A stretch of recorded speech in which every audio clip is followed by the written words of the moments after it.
നമസ്തേ. ഗീതാസപര്യയിലേക്ക് സ്വാഗതം. ഗീതാസപര്യയുടെ ഈ എപ്പിസോഡിൽ ഭഗവത്ഗീത 3-ാം അധ്യായമായ കർമ്മയോഗത്തിലെ 26-ാം ശ്ലോകമാണ് നാം വിചാരം ചെയ്യുന്നത്. യുദ്ധഭൂമിയിൽ തൻ്റെ ബന്ധുക്കളോട് യുദ്ധം ചെയ്യുന്നതിനെക്കുറിച്ചുള്ള വിചാരം കൊണ്ട് തൻ്റെ ധർമ്മം മറന്ന്, സ്വധർമ്മം മറന്ന് അർജുനൻ ശോകമോഹങ്ങൾക്ക് വശംവദനായി തേർത്തട്ടിൽ തളർന്നിരിക്കുന്നു. അർജുനനെ വീണ്ടും കർമ്മോന്മുഖനാക്കാനായി ശ്രീ ഭഗവാൻ എടുത്തിരിക്കുന്ന ഒരു മാർഗം, ഒരു സമീപനം എന്ന് പറയുന്നത് ഈ അർജുനന് കർമ്മത്തെക്കുറിച്ചും ജ്ഞാനത്തെക്കുറിച്ചുമുള്ള അറിവ് പകർന്നു കൊടുത്ത് അർജുനനെ വീണ്ടും ഊർജിതപ്പെടുത്തുക എന്നുള്ളതാണ്. എല്ലാ വ്യക്തികൾക്കും ഈ അറിവാണ് കർമ്മത്തിലേക്ക് ഇൻവോൾവ് ചെയ്യുന്നതിനുള്ള ഒരു പ്രേരണ. പിന്നീട് 18-ാമത്തെ അധ്യായത്തിൽ ശ്രീ ഭഗവാൻ ഭഗവത്ഗീതയിൽ പറയും, കർമ്മചോദന, കർമ്മങ്ങൾക്കുള്ള ചോദന എപ്പോഴും അറിവാണ്. അതുകൊണ്ട് ആ അറിവ് കൊടുത്തുകൊണ്ടാണ് അർജുനനെ കർമ്മത്തിന് പ്രേരിപ്പിക്കുന്നത്.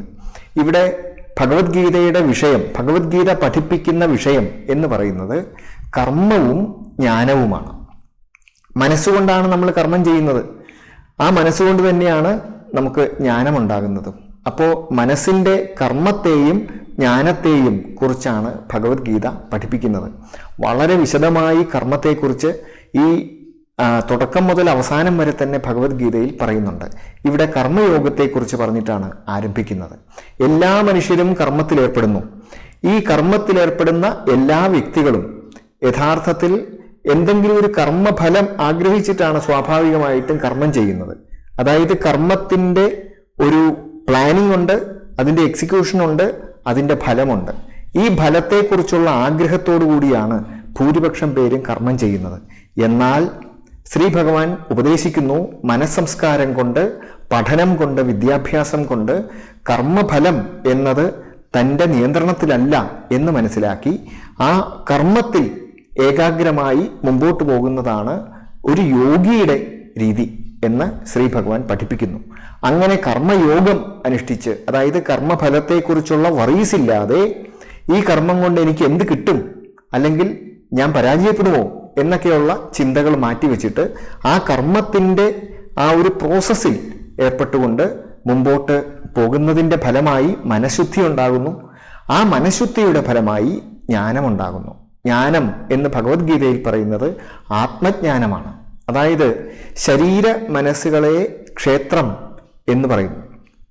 ഈ ക്ഷേത്രത്തെ, ശരീര മനസ്സുകളെ അറിയുന്നവനായ, ഒബ്സർവ് ചെയ്യുന്നവനായ ആത്മാവ്, ശരീരത്തെയും മനസ്സിലെ ചിന്തകളെയും വികാരങ്ങളെയും മറ്റും നിരീക്ഷിക്കുന്ന, അറിയുന്ന ആത്മാവ്, ഇത് രണ്ടും രണ്ടാണ്, രണ്ട് സ്വഭാവത്തോടു കൂടിയതാണ്. കാരണം ശരീര മനസ്സുകൾ ജനിക്കുകയും മരിക്കുകയൊക്കെ ചെയ്തുകൊണ്ടിരിക്കുന്നതാണ്. ഈ ആത്മാവ് ജനന മരണങ്ങളില്ലാത്ത നിത്യവസ്തുവാണ്.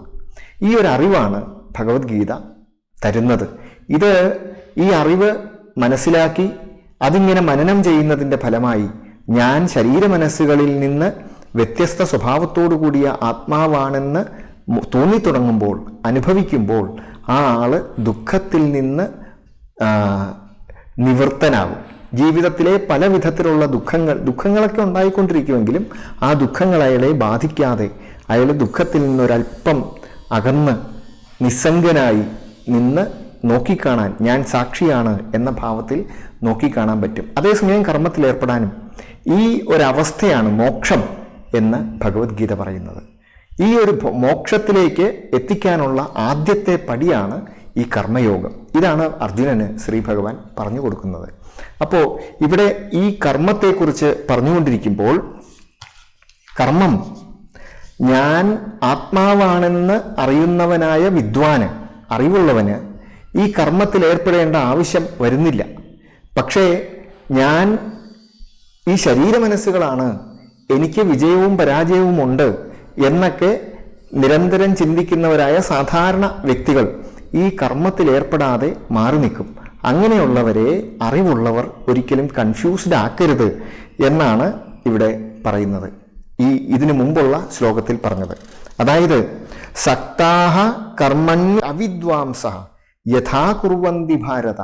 അതായത് കർമ്മങ്ങളിൽ ആസക്തനായി തീർന്ന വ്യക്തികൾ അവരെങ്ങനെയാണോ കർമ്മം അനുഷ്ഠിക്കുന്നത് അതുപോലെ തന്നെ ജ്ഞാനിയായിട്ടുള്ള ഒരാളും കർമ്മത്തിൽ ഏർപ്പെടണം എന്നാണ് ശ്രീ ഭഗവാൻ പറയുന്നത്.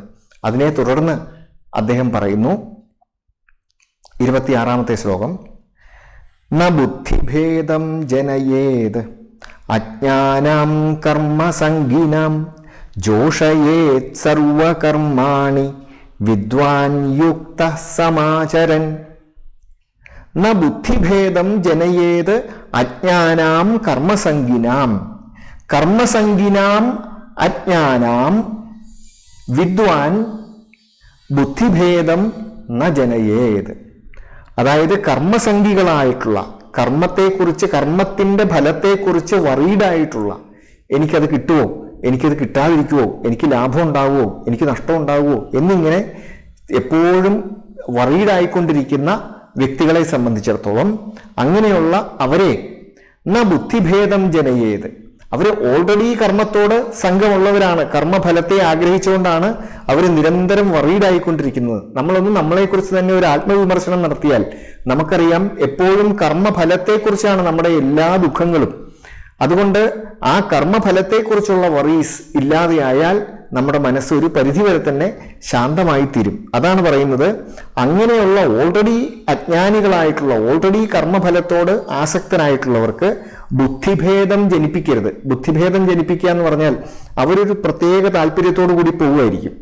കാരണം അവരെ സംബന്ധിച്ചിടത്തോളം അങ്ങനെ ചെയ്താൽ ഇന്ന ലാഭം കിട്ടും, ഇങ്ങനെ ചെയ്താൽ ഇന്ന ലാഭം കിട്ടും എന്നുള്ള പ്രോസസ്സിലൂടെയാണ് പോകുന്നത്. അപ്പോൾ അവരെ പറഞ്ഞ് അങ്ങനെയല്ല, നിങ്ങൾ ഇങ്ങനെ ചെയ്താൽ നിങ്ങൾക്ക് വേറെ ലാഭം കിട്ടും എന്നിങ്ങനെ പറഞ്ഞ് അവർക്ക് ബുദ്ധിഭേദം ജനിപ്പിച്ച് അത് ഉപേക്ഷിച്ച് ഇതിൻ്റെ പുറകെ പോയി, ഇതുപേക്ഷിച്ച് വേറൊന്നിൻ്റെ പുറകെ പോയി, അങ്ങനെ കൺഫ്യൂസ്ഡ് ആക്കരുത്. ആര്? വിദ്വാൻ, അറിവുള്ളയാള്. ഇവിടെ വിദ്വാൻ എന്ന് പറയുന്നത് ആത്മാവിനെ കുറിച്ച് അറിവുള്ള ആളാണ്. ആത്മജ്ഞാനിയായിട്ടുള്ള ഒരാള് ഈ കർമ്മത്തിന്റെ ഹോൾ പ്രോസസ് അറിയുന്ന ആളായിരിക്കും. കാരണം അയാള് അവനവനെ ഒബ്സർവ് ചെയ്യുന്ന ആളാണ്. അയാളാണ് സാക്ഷിയായി നിന്ന് അയാളുടെ ശരീരത്തെയും മനസ്സിനെയും ഒബ്സർവ് ചെയ്യുന്ന ആളെയാണ് നമ്മൾ എപ്പോഴും വിദ്വാൻ എന്ന് പറയുന്നത്. അങ്ങനെയുള്ള ഒരു വിദ്വാൻ ഈ ആയവർക്ക് ഈ ബുദ്ധിഭേദം ജനിപ്പിക്കരുത്. ന ബുദ്ധിഭേദം ജനയേത്, ബുദ്ധിഭേദം ജനിപ്പിക്കരുത്. പിന്നെ എന്തു വേണം? അവരെ എങ്ങനെയാണ്? അപ്പൊ പിന്നെ അവര് എപ്പോഴും ഇങ്ങനെ കർമ്മസംഗികളായി തീരണം എന്നാണോ? അങ്ങനെയല്ല. അവരെ ശരിയായ മാർഗത്തിലേക്ക് നയിക്കാനുള്ള മാർഗം ഇവിടെ വളരെ വളരെ ഐഡിയൽ ആയിട്ടുള്ള ഒരു മെത്തേഡാണ് ഭഗവത്ഗീത ഇവിടെ ഉപദേശിക്കുന്നത്. എന്താണ്? ജോഷയേത് സർവകർമാണി വിദ്വാൻ യുക്തഃ സമാചരൻ. യുക്തഃ സമാചരൻ, യുക്തനായി നിന്നുകൊണ്ട്, അതായത് അച്ചടക്കമുള്ള മനസ്സോടുകൂടി, അതാണ് യുക്തഃ, യോജിപ്പിച്ച മനസ്സോടുകൂടി, ഡിസിപ്ലിൻഡ് ആയിട്ടുള്ള ഒരു മനസ്സോടുകൂടി. വിദ്വാനാണെങ്കിൽ ആ വിദ്വാൻ ഡിസിപ്ലിൻഡ് ആയിട്ടുള്ള ഒരു മനസ്സ് ആദ്യം വളർത്തിയെടുക്കണം. അതിൽ സ്വയം ഒരു യോഗിയായി തീരണം. മറ്റുള്ളവരെ നന്നാക്കണം എന്ന് ആഗ്രഹം ഉണ്ടെങ്കിൽ, അല്ലാതെ ഞാൻ എങ്ങനെയെങ്കിലും ഒക്കെ ആകും പക്ഷെ നിങ്ങൾ അങ്ങനെ ചെയ്യണം എന്ന് ഉപദേശിക്കല്ല.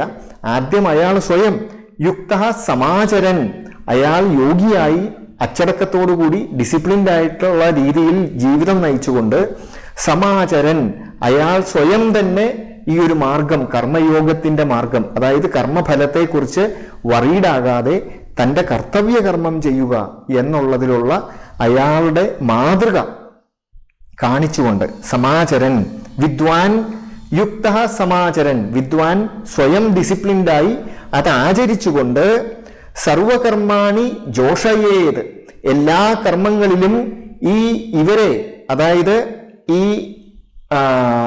അജ്ഞാനികളായിട്ടുള്ളവരെ ചെയ്ത് കാണിച്ച്, ജോഷയേത് എന്നുള്ള വാക്കിന്റെ അർത്ഥം ചെയ്ത് കാണിച്ച് അവരെ ഒരുമിപ്പിച്ചു കൊണ്ടുവരണം എന്നാണ്, അവരെ കൊണ്ട് ചെയ്യിക്കണം എന്നാണ്.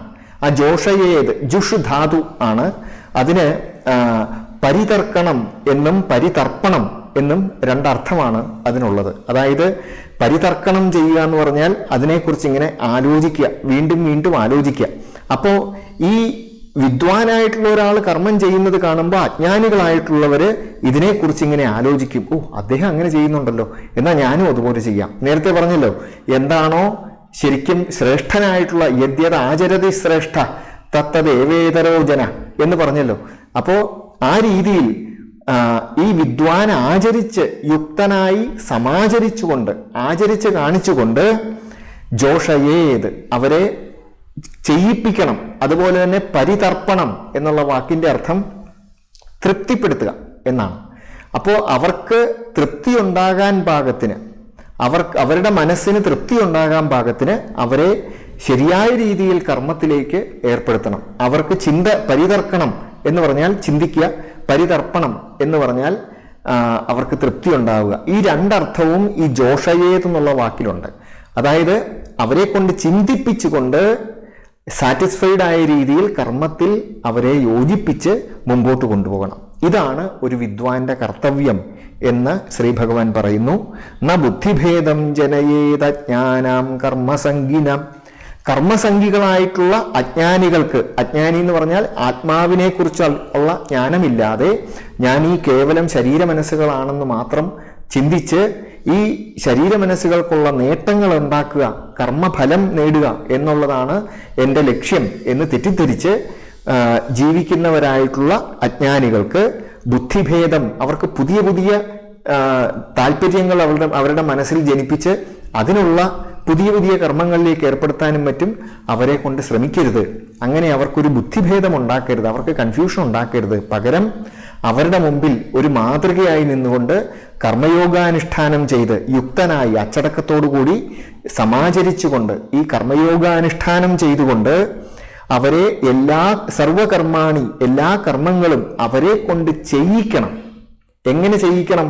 ജോഷയേത്, അവരെ കൊണ്ട് ചിന്തിപ്പിച്ച് ഈ മാതൃക കാണുമ്പോൾ അവർ സ്വയം ചിന്തിച്ച് അവർക്ക് തൃപ്തി ഉണ്ടാകുന്ന രീതിയിൽ അവർ കർമ്മത്തിൽ ഏർപ്പെടുത്തി. അതാണ് തൃപ്തി ഉണ്ടാകുന്ന രീതിയിലാണ്, അല്ലാതെ നമ്മൾ ഫോഴ്സ് ചെയ്തിട്ടല്ല. ക്രമേണ ക്രമേണ കാലം കൊണ്ട് മെല്ലെ മെല്ലെ മെല്ലെ. ഇതാണ് ശങ്കരാചാര്യസ്വാമികൾ പറഞ്ഞത്, സത്സംഗത്വേ നിസ്സംഗത്വം, നിസ്സംഗത്വേ നിർമോഹത്വം, നിർമോഹത്വേ നിശ്ചലതത്വം, നിശ്ചലതത്വേ ജീവൻ മുക്തി എന്ന്. അതായത് നിത്യ ആനന്ദമായിട്ടുള്ള ആ മുക്തി, ദുഃഖനിവൃത്തിയായിട്ടുള്ള മുക്തി ഉണ്ടാകാൻ എന്ത് വേണം? സത്സംഗം വേണം. സത്സംഗം കൊണ്ടാണ് അറിവുണ്ടാകുന്നത്. ആ അറിവുണ്ടാകുമ്പോഴാണ് നിശ്ചലതത്വമായ ആത്മാവിനെ കുറിച്ച്, അതായത് ശരീരമനസ്സുകളാണ് ചലിച്ചുകൊണ്ടിരിക്കുന്ന തത്വം, നിശ്ചലമായ തത്വം ആത്മാവാണ്. ആ ആത്മാവിനെ കുറിച്ച്, ശരീരമനസ്സുകളെ നിരീക്ഷിക്കുന്ന അറിയുന്ന ആത്മാവിനെ കുറിച്ച് ജ്ഞാനമുണ്ടാകുമ്പോഴാണ് ദുഃഖനിവൃത്തി, ദുഃഖത്തിൽ നിന്ന് അല്പമകന്ന് നിൽക്കുന്ന അവസ്ഥ ഉണ്ടാകുന്നത്. ഈ ഒരു അങ്ങനെ സത്സംഗത്തിനുള്ള സാഹചര്യം അജ്ഞാനികൾക്കുണ്ടാക്കി കൊടുക്കണം. അങ്ങനെ അവരെ വളർത്തിക്കൊണ്ടുവരണം എന്നാണ് ശ്രീ ഭഗവാൻ പറയുന്നത്. ഇനി ക്രമേണ ഈ കർമ്മരഹസ്യത്തിലേക്ക് കടക്കുകയാണ്. ഇനി ശാസ്ത്രത്തിൻ്റെ കുറച്ചുകൂടെ ഡീപ്പറായിട്ടുള്ള തലത്തിലേക്ക് കടക്കുകയാണ്. അത് നമുക്ക് അടുത്ത ഗീതാസബരിയയിൽ കാണാം. ഗീതാസബരിയയുടെ തുടർ എപ്പിസോഡുകളിലേക്കും കൂടെ സ്വാഗതം ചെയ്തുകൊണ്ട് നിർത്തട്ടെ. നമസ്കാരം.